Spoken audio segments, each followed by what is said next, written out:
సంప్రదాయ వస్త్రాలు ధరిస్తాడు, సోగ్గాడిలా తయారవుతాడు, పెళ్లివారి దగ్గరి బంధువులా కనిపిస్తాడు, చేతికి తళతళలాడే బంగారు ఉంగరాలు పెట్టుకొని ఎవరికి అనుమానం రాకుండా వ్యవహరిస్తాడు. పెళ్లివాళ్లు ఆదమరిచి ఉన్న వేళ పని చక్కబెట్టేస్తాడు. పోలీసులకు పట్టుబడకుండా తిరుగుతున్న ఈ కేటుగాన్ని నాట్గ్రిడ్ పట్టించింది. ఇంతకీ ఏంటా నాట్గ్రిడ్? చోరీల్లో ఆరితేరిన అయ్యగారి నేర చరిత్ర ఏంటి?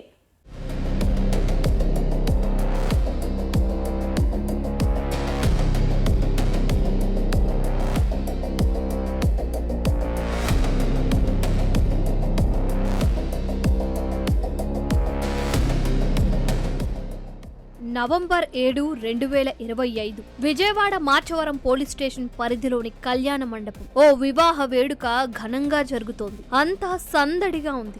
ఎవరి పనుల్లో వారు ఉన్నారు. వేడుక పూర్తయిన తర్వాత చూస్తే ఒక వెండి బిందె, గ్లాసులు చోరీకి గురైనట్లు గుర్తించారు. పోలీసులకు ఫిర్యాదు చేయడంతో వారు రంగంలోకి దిగారు. ఈ మార్చవరం పోలీస్ స్టేషన్ పరిధిలో వచ్చి A+ కన్వెన్షన్లో గత సంవత్సరం నవంబర్ 7వ తారీఖున పెద్దు సూర్యకు సంబంధించిన వాళ్ళ కుటుంబ సభ్యులకి సంబంధించిన ఒక శుభకార్యంలో మ్యారేజ్ జరగడం జరిగింది. ఆ యొక్క మ్యారేజ్కి ఒక దొంగ వ్యక్తి ఆ మ్యారేజ్కి అటెండ్ అయ్యాడు. ఆ కుటుంబ సభ్యులతో పాటు ఆ మ్యారేజ్కి వచ్చిన గెస్టులతో పాటు ఆ రోజు మ్యారేజ్కి అందరితో పాటు కలిసిపోయి తను దొంగసాటిగా ఆ మ్యారేజ్లో ఉన్న ఒక వెండి బిందెని, ఒక 4 వెండి గ్లాసులను దొంగతనం చేయడం జరిగింది. తర్వాత మ్యారేజ్ అయిపోయిన తర్వాత వాళ్ళు ఐడెంటిఫై చేసుకుని దాన్ని ఫిర్యాదు చేయడం జరిగింది. పెళ్లి వీడియో నుంచి నిందితుడి ఫోటోను సేకరించిన పోలీసులు దర్యాప్తు మొదలుపెట్టారు. ఎన్ని విధాలుగా విచారణ చేపట్టినా నిందితుడి వివరాలు సేకరించలేకపోయారు. ఫోటో మినహా ఏ ఇతర ఆధారాలు లేకపోవడంతో CCS పోలీసులు నేషనల్ ఇంటెలిజెన్స్ నాట్గ్రిడ్ ను ఆశ్రయించారు.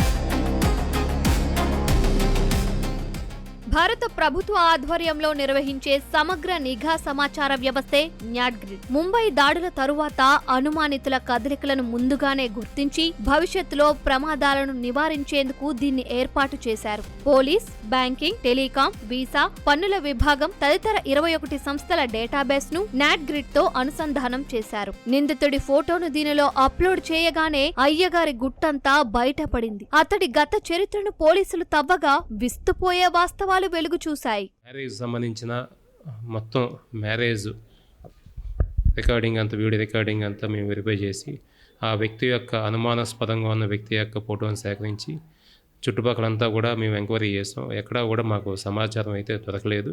క్రైమ్ వాళ్ళకి మేము ఈ యొక్క ఇన్వెస్టిగేషన్ సంబంధించి వాళ్ళ హెల్ప్ అడగడం జరిగింది. వాళ్ళు ఈ కేసులో నాట్గ్రిడ్కి లెటర్ పెట్టడం జరిగింది.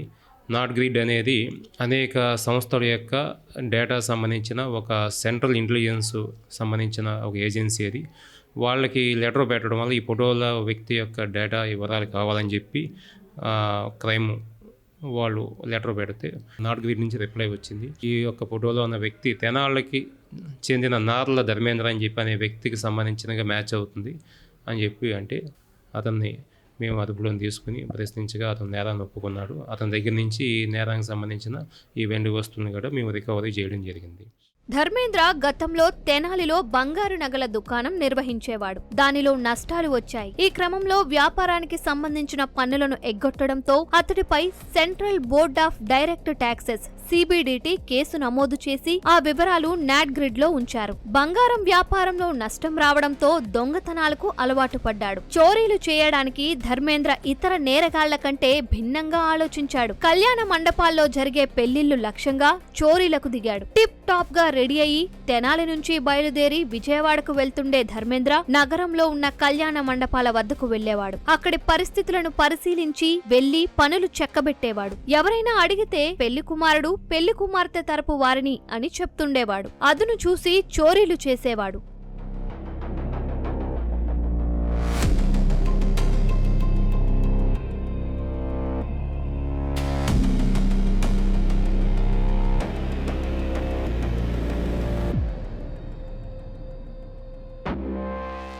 ధర్మేంద్ర 2022లో కృష్ణలంక పోలీస్ స్టేషన్ పరిధిలోని ఒక కళ్యాణ మండపంలో 91 గ్రాముల బంగారాన్ని చోరీ చేశాడు. ఆ కేసు వివరాలను సరిపోల్చగా దానిలోనూ ఇతడి పాత్ర ఉందని తేలింది. చోరీ సొత్తు నుంచి తాజాగా 61 గ్రాముల బంగారాన్ని స్వాధీనం చేసుకున్నారు. ఆధునిక సాంకేతిక పరిజ్ఞానం ఉపయోగించి నిందితుడిని పట్టుకున్న సిసిఎస్ మాచవరం పోలీసులను సిపి రాజశేఖర బాబు ప్రత్యేకంగా అభినందించారు.